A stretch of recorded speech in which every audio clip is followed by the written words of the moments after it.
তোর হাত বাইন্ধে ও আমার সাথে একবার না দুইবার না 2-3 ঘন্টা ছিল ওখানে, একবার না দুইবার না বহুবার করছে এই টাইমটার ভিতরে। আমার মনে হচ্ছে আমার জানটা বের হয়ে যাবো এরকম অবস্থা। ও কেন এখন বিয়ে করবে না? প্রথমে সামাজিক যোগাযোগ মাধ্যমে পরিচয়, তারপর ধীরে ধীরে গড়ে ওঠে গভীর সম্পর্ক। মাত্র 8 মাসের সেই সম্পর্ক, যেখানে ছিল বিশ্বাস, ভালোবাসার, ভবিষ্যতের স্বপ্ন। কিন্তু সেই স্বপ্নই যেন আজ পরিণত হয়েছে দুঃস্বপ্নে। ভোলার চরফেশনের ঘুইঙ্গারহাট এলাকায় ঘটেছে এক চাঞ্চল্যকর ঘটনা। প্রেমিকের দেয়া বিয়ের প্রতিশ্রুতি ভেঙে যাওয়ায় প্রেমিকা সুরাইয়া বেছে নিয়েছেন এক কঠিন পথ। প্রেমিকের ফার্মেসির সামনেই বসে শুরু করেছেন অনশন। চারদিকে মানুষের ভিড়, কৌতূহলী দৃষ্টি আর উত্তপ্ত পরিস্থিতি, সব মিলিয়ে এলাকা যেন রীতিমতো থমথমে।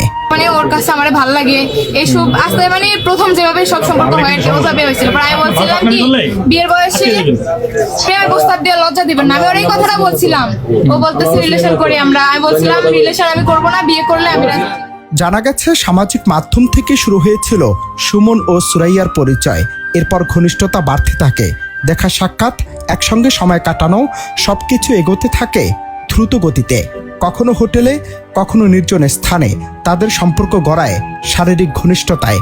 অভিযোগ রয়েছে প্রতিবারই বিয়ের আশ্বাস দিতেন সুমন, আর সেই আশ্বাসে বিশ্বাস করে নিজেকে সম্পূর্ণভাবে সঁপে দেন সুরাইয়া।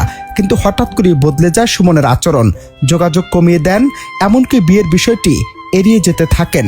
ও এখন বলতেছে কি ও মরে যেতে রাজি, ও আমার বিয়ে করবে না। বিয়ে যদি করতে না পারে তাহলে আমার সাথে এগুলা কেন হইছে আমার সাথে?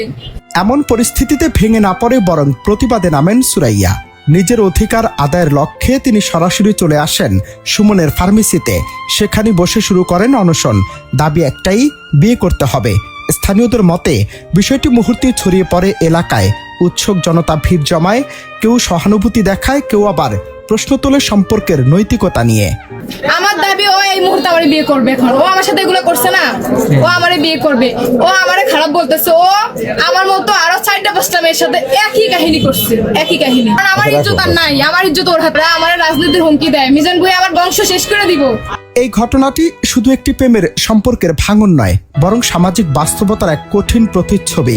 প্রতিশ্রুতি, বিশ্বাস আর দায়িত্ব, এই তিনটির অভাবই এমন পরিস্থিতির জন্ম দেয়। বিশেষজ্ঞরা বলছেন, সম্পর্ক যতই ঘনিষ্ঠ হোক না কেন, আইনগত সামাজিক নিরাপত্তা নিশ্চিত না করে এমন সিদ্ধান্ত ভবিষ্যতে বড় ধরনের বিপদের কারণ হতে পারে।